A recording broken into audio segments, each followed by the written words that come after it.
We've got Rangers, we've got Lightning, we got a rubber match, the third matchup between the Rangers and the Lightning this season, and we got a very special crossover edition for everybody here today between Locked On New York Rangers and Locked On Tampa Bay Lightning. Welcome back, Ranger fans and Lightning fans. This is Jon Chik with Locked On New York Rangers, joined by my good friend Adam Denker of Locked On Tampa Bay Lightning. Adam, how we doing today, buddy?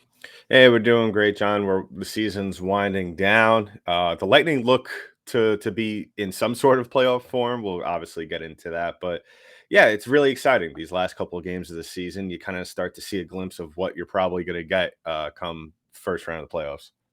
Yeah, it's always an interesting time of the year around this time because teams are starting to clinch playoffs, and then certain teams get locked into a certain playoff spot where they can't go up or down in the standings, and that always creates kind of an interesting situation as far as do you step on the gas for home ice? And I figure we can get to that a little bit later in today's episode, but for the time being, man, I just got to ask you about the Lightning and the general vibe around the team, how you're feeling about them. Obviously, they've won the Eastern Conference the last 3 years, going for 3 Stanley Cups in 4 years. Do they look like the team that, is on the road to potentially doing exactly all of those things? They're starting to. They're Yeah. starting to. March was pretty rough. February wasn't that much better. January was really the highlight of the season thus far. And other than that, you take January out of the equation, it's just kind of been an up and down season for the Lightning. And these last four games, win or lose, they're in the midst of a 3-game win streak. But prior to on that win streak, playing a very good game up in Boston, and then you're really starting to see a really good performance out of Andre Vasilevsky, who has really struggled immensely this year. 2 shutouts in his last 8 games, which is obviously something you definitely want to see from your star goalie. So if he could get back on the right track and consistently play like this, I think the sky's the limit for Tampa as to what they can accomplish in the playoffs. Yeah, it's kind of the same deal with the Rangers right now. It's interesting that you mentioned Vasilevsky, and I guess, by his own lofty standards, maybe a little bit of a down season for him, even though we know, Adam, there's goalies around this league that would kill for the season that he's having right now. And it's kind of the same thing with Igor Shesterkin. He went through some struggles early in the season, as did pretty much the entire Ranger team. But, I mean, if you take a look at, the past 10, 12, 15 games, however far you want to go back, I think Igor's at the top of his game. And I think that's kind of instilling some confidence into this Ranger team. I think Ranger fans are feeling a lot better. And, I think it would also be unfair for myself or really any Ranger fan, any hockey fan, to hold Igor Shesterkin to the standard of what he did last year. I mean, that was a season for the ages, one of the best seasons we've ever seen a goalie have. It's not supposed to be that easy. And, obviously he went through some scuffles this year. I don't think either Igor or Vasilevsky will win a Vezina this year. But man, as far as goalies in the Stanley Cup playoffs, I'd take my chances with the two of them, maybe before anybody else in this entire league. Yeah, absolutely. You're right. I think we could all agree Linus Ullmark probably locked up the Vezina Trophy probably back in, I want to say, November, maybe a little earlier than that. But Yeah. yeah, you're absolutely right. When our goaltenders are at the top of their game, I mean, there's really no limit as to what our teams could really accomplish down the run. And my question is to you, because we kind of saw this with the Lightning, and it was also kind of a situational thing with us, is that there were certain nights where Vasilevsky just didn't have it, and then there was other nights where he wasn't really getting much help in front. Was it more so the fact that you guys were maybe a little weak in front of Shesterkin at times, or was it just maybe a Vezina Trophy hangover that we've seen from Igor thus far this year? The worst stretch that the Rangers had this season, and really, both seasons of the Gerard Gallant era, was in November and the fall of this year. It might have spilled into December just a little bit, but they were just playing god awful hockey, and Igor Shesterkin was not making the saves that you expect him to make. But by that same token, yeah, he wasn't getting any help. It felt like there were players on the Rangers who were skating around with pianos on their backs. That's kind of the analogy that I've used. And I'm watching this team early this season, and they really struggled. And I'm thinking, like, man, did I just like overrate the speed of every single player on this team? Because they just look so slow and so lethargic. They eventually got it together. The Jacob Trouba helmet toss seemed to collectively snap them out of it. But yeah, man, just kind of a nasty combination of Igor Shesterkin clearly not being at his best and also not getting any help whatsoever. They went through a stretch there where, last year, of course, they found ways to win. Any possible way you could find a way to lose a game, the Rangers are finding a way to do it. So it's nice to see that they've obviously turned the corner there, and the entire team and Igor Shesterkin alike obviously playing a heck of a lot better recently. Yeah, that's definitely what you need, especially down the stretch from your team. I know from you use the analogy piano on your back. That actually I kind of kicking myself right now not thinking about that because really one player on this Lightning team that has really been skating around with a piano on his back all season has been Victor Hedman. I mean, a really uncharacteristic season from Hetty this season. The goals haven't really come in spurts. He's coming off a career high in goals, 20 last year, and really been dealing with injury, but he's starting to figure it out. And maybe that has something to do with Vasilevsky's struggles this year. But um, we've spoken about here with the Lightning how Braden Point has just had a magical season, close, nearing really the 50 goal mark, along with Nikita Kucherov eclipsing 100 points on the season. Who was it for the Rangers this year that has really taken their game up to another level? I think I know the answer, but I definitely want to hear it from the expert himself. Yeah, I mean, there's a couple of different guys you could throw into that mix there. I think Philip Hedl, hitting 20 goals for the first time this season. He's really, provided the Rangers with some secondary scoring. For a while there were some Ranger fans that really wanted to see Hedl play with Panarin, although I think Trocheck's done a heck of a job there, and I think they should probably stick with Trocheck and Panarin together. And, for the most part, you can always tweak it here and there. But the kid line's been fantastic. You've got Hedl, Kako, and Lafreniere. They've really played well down the stretch here and could really be an X factor going into the playoffs as well. And you almost start to take players like this for granted, but Mika Zibanejad, man, I mean, this guy just brings it every single night. The points are one thing that obviously jumps off the screen when you're checking the stats and everything, but man, this guy, he plays in all three zones, and he really does do a little bit of everything to help the Rangers win. Great defensive forward, huge part of the penalty kill, and again, just somebody that brings it every single night. He's always ready to go, and as far as players in the Rangers, he's probably the player that I worry about the absolute least. He's done a heck of a job. And how about for Tampa? You mentioned the one guy, but who else has really kind of taken their game to a new level there for Tampa? Brandon Hagel, really, hands down, has just really been the guy who has stepped up time and time again this season. His numbers not exactly jumping off the page in terms of what you see out of a guy who is really the lightning rod of this team. I mean, we always talk about Stamkos, we always talk about Point, we always talk about Kucherov, but Brandon Hagel, after having somewhat of a really disappointing performance since being traded over from Chicago last year, really picking it up this season, kind of looking like Braden Point at times on the ice. So, Brandon Hagel really just been the guy who has really stepped up this year. Another guy, Alex Killorn, pretty much disappeared throughout the playoffs last year. John, you probably remember during the Eastern Conference Finals, Alex Killorn was probably nowhere to be found up until that point, and especially in that series, really bounced back in a big way this year for this team. So when you have guys like that on your lower lines and guys that you could just move around freely, it just makes a whole world of difference for this Lightning team. Yeah, for sure. And, I figure I definitely want to talk a little bit about the trade deadline. Lightning were a little bit quiet this year, although they did make a minor move or two. And I figure we can get to that in a second. But first, Adam, shall we let everybody know about our new sponsor, Game Time here?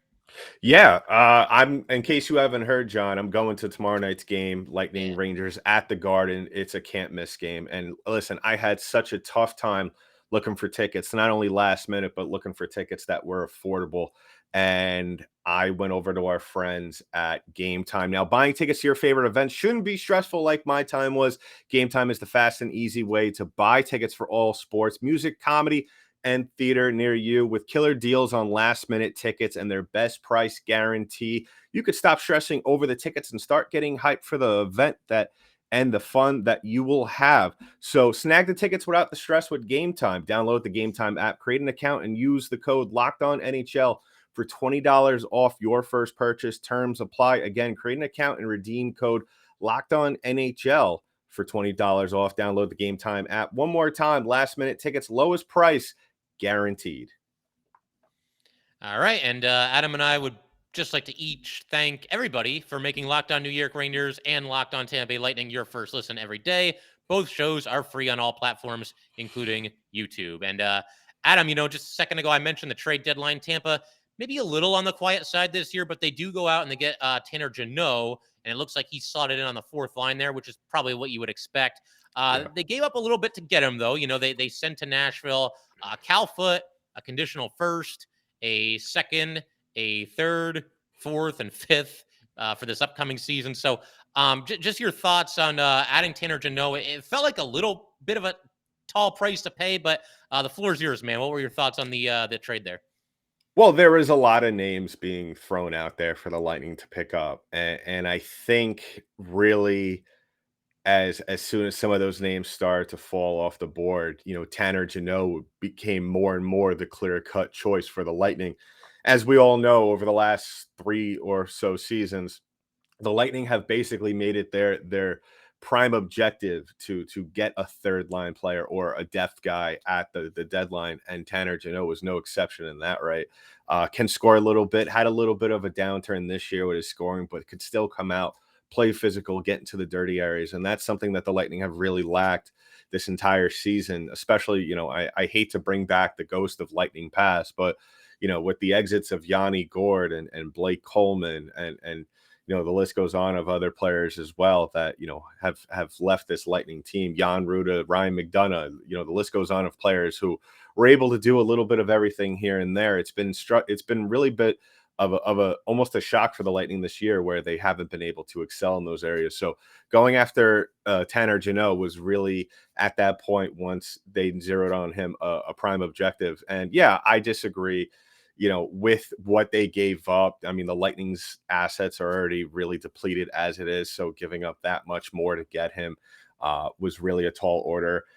He hasn't really scored that much thus far. He got his first goal the other night, though. So that is a little bit of a plus there for the Lightning.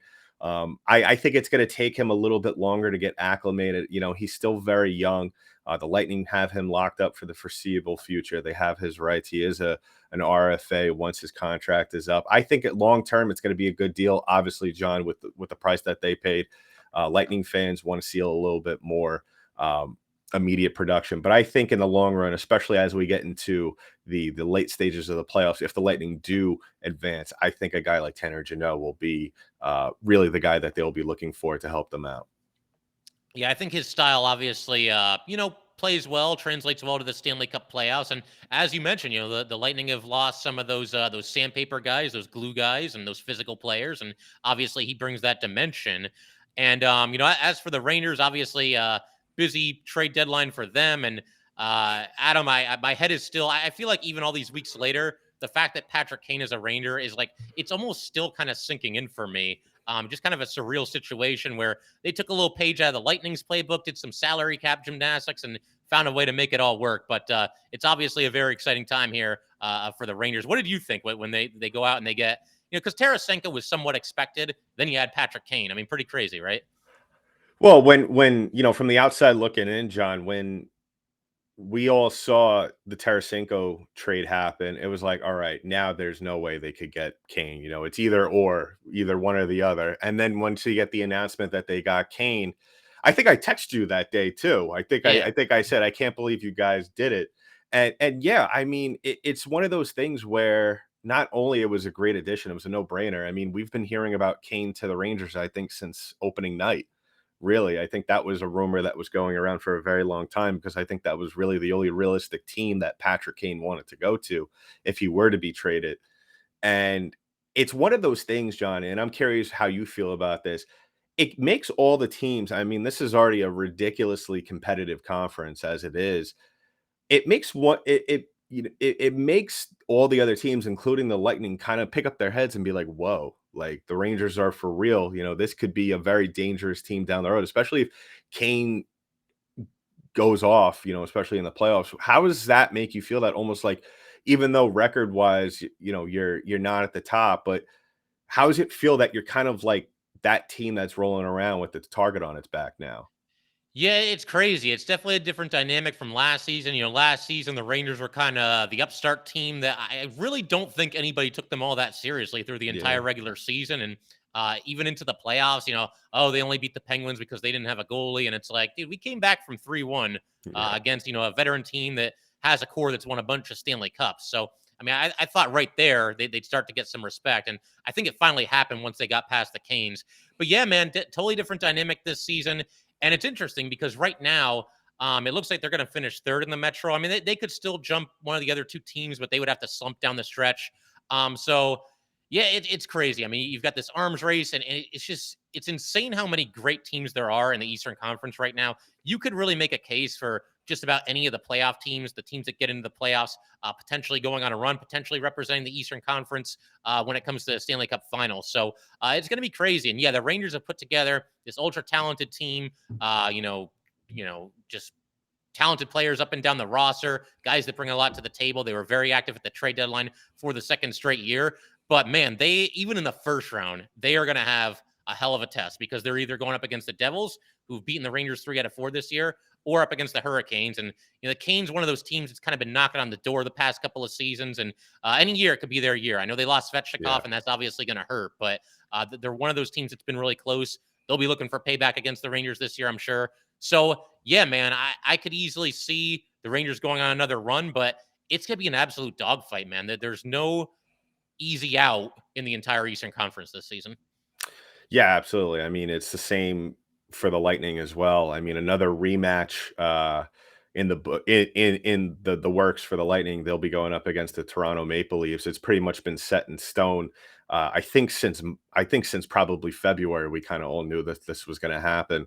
Um, yeah, I mean, the Maple Leafs lost Ryan O'Reilly for the foreseeable future, kind of pretty much undoing all their moves at the deadline. So you're kind of starting from square one if you're a Leafs fan. But yeah, that's going to be a crazy series. The Lightning were down, I believe, 2-1 at one point, had to win. Had to come back and claw their way up in Toronto, end up winning in game 7. So, it's no easy test for the Lightning as well. I mean, and both of us, we also have to contend with the Boston Bruins. Let's just take a little moment to kind of appreciate the juggernaut that the Bruins have been all season long.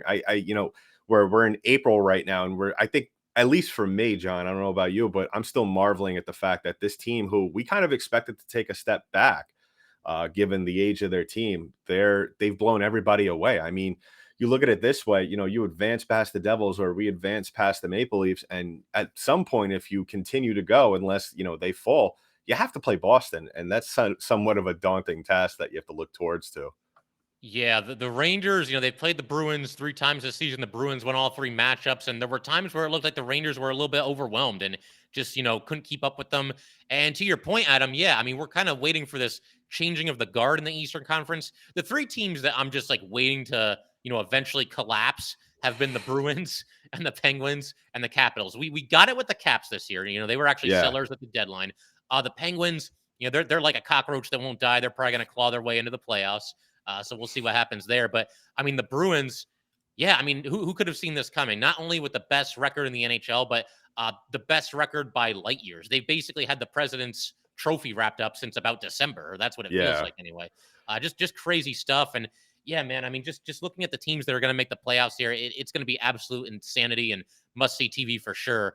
And I actually want to ask you, since we pretty much, we know that Tampa and Toronto are going to play each other. I want to get your thoughts on that upcoming series for sure. But first, Adam, I think we should let everybody know Yeah. that today's episode of Locked On New York Rangers and Locked On Tampa Bay Lightning is brought to you by Built Bar. Looking for a delicious treat, but don't want all the fat and calories? Then you've got to try a Built Bar. What makes Built Bars so good? For starters, they're covered in 100% real chocolate. That's right, real chocolate. And they come in unbelievably delicious flavors like churro, peanut butter brownie, and coconut almond. I'm not sure how Built does it, but these bars taste like a candy bar while maintaining amazing macros. And what's even better is that they are healthy. Only 130 calories and 4 grams of sugar with a whopping 17 grams of protein. And now you don't need to wait around to get a box. For years, we've been talking about ordering your Built Bars at Built.com. Now you can get them at your local Walmart or Sam's Club. That's right.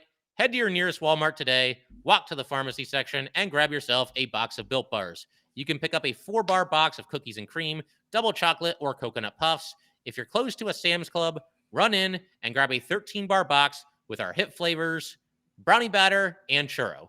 You can thank us later. And so, yeah, Adam, I definitely want to get your thoughts. I mean, like we've been talking about, that this matchup has basically been set in stone. They played each other in the first round last year. Tampa, Toronto, superstars up and down the lineup, a lot of offensive firepower on both sides. And Can Tampa do it again, man? Can they turn back Toronto and continue this trend where Toronto just cannot get out of the first round of the playoffs?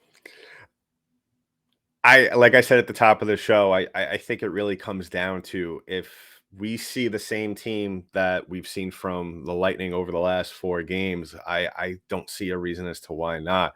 Having said that, though, I don't think that Toronto is just going to roll over and die. I think this is going to be another 7 game series again. And I think that's the frustrating thing almost to a certain extent, especially in the first round, John. Maybe you could agree with me on that is that, you win the series and it's just like, kind of would have liked it to be wrapped up in maybe 5, maybe 6, but obviously we can't have everything we want in this life, can we? But No.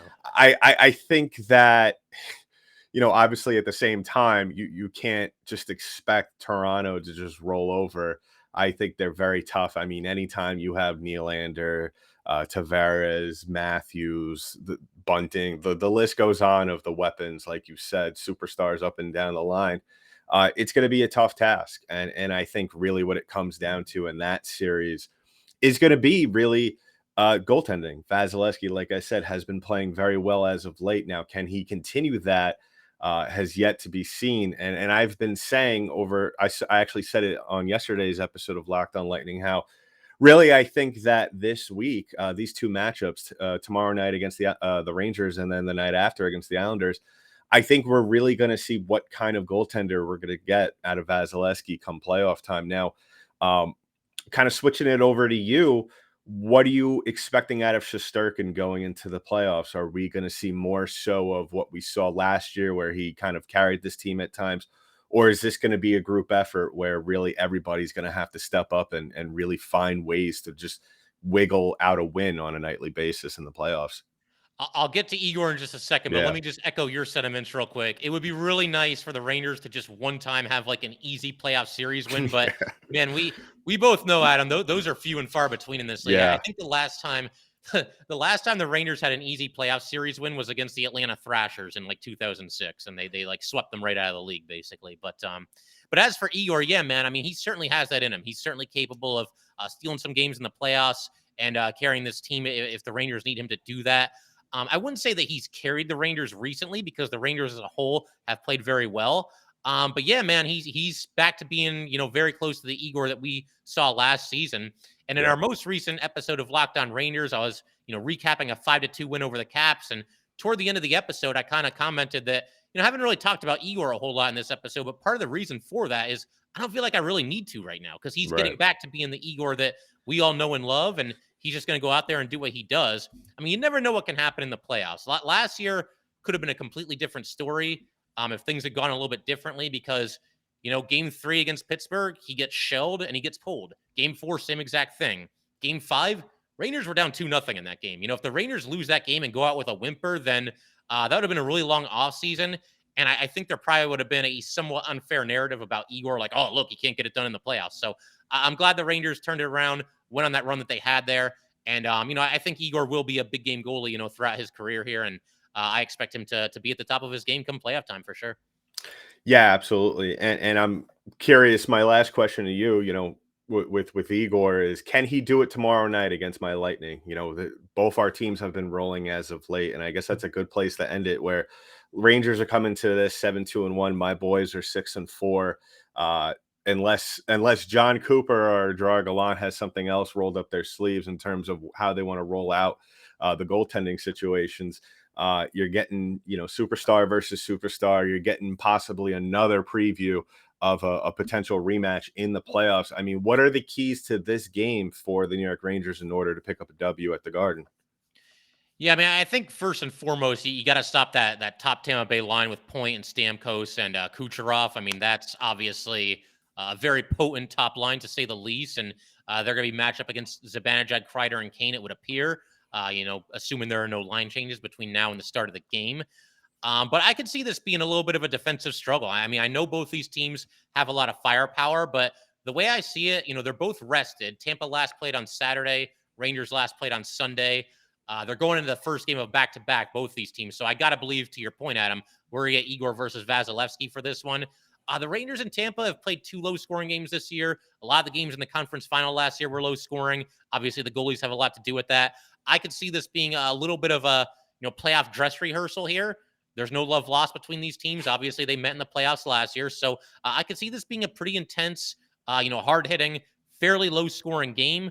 Obviously, again, you never know for sure, and either one Yeah. of these teams could go off and put up a lot of goals, but I see it being a little bit low-scoring. And if I'm going to toss out a prediction, I'll say that the Rangers edge them out with a 3-2 win, and give me Filipino to score a goal for the Rangers. But how about you, Adam? Any prediction as far as like a final score or anything? Well, I think first and foremost, what the Lightning need to do is they need to come out of the gate swinging. That's been a problem for them pretty much over the last 4 to 5 months, pretty much the whole season. They come out and kind of just allow the opposing team to dictate the pace of the game, and they evolve as the game goes on, which is great. But it doesn't help if you give up 5 goals and you only score two, and you start to wake up with 3 minutes left. It's a little bit too late for that. On the other side, what the Lightning need to also do is they need to capitalize on their power play chances. That this thus far this year they've they're fifth in the league, and that's great, 25%. But don't let that fool you. They score in bunches on the special team. So really, what they have to do is be more consistent, get better chances, and if they could do that with their normal play in the neutral zone and give Vasilevsky a chance early on to get settled, I don't see why not. This team can't go out and beat you guys 3-1 at the Garden. Fair enough. Fair enough. And Adam, you're going to have the pleasure of attending the game. So let me just say, have a blast. Where are your seats? Are you up high, down Uh low? Where? I think I'm up high. I don't remember. I bought them a very long time ago from our friends at Gametime. So I'm sure I'll find out when I go in tomorrow. But if I had to bet money on that, I would probably say it was probably up by the Chase Bridge. All right, fair Yeah, enough, man. Definitely, share a picture of that on Twitter. Let it see absolutely. the game from how you're looking at it. And yeah, like I said, enjoy the game. And Ranger fans and Lightning fans, thank you guys as always for tuning in. And Adam and I will see you next time.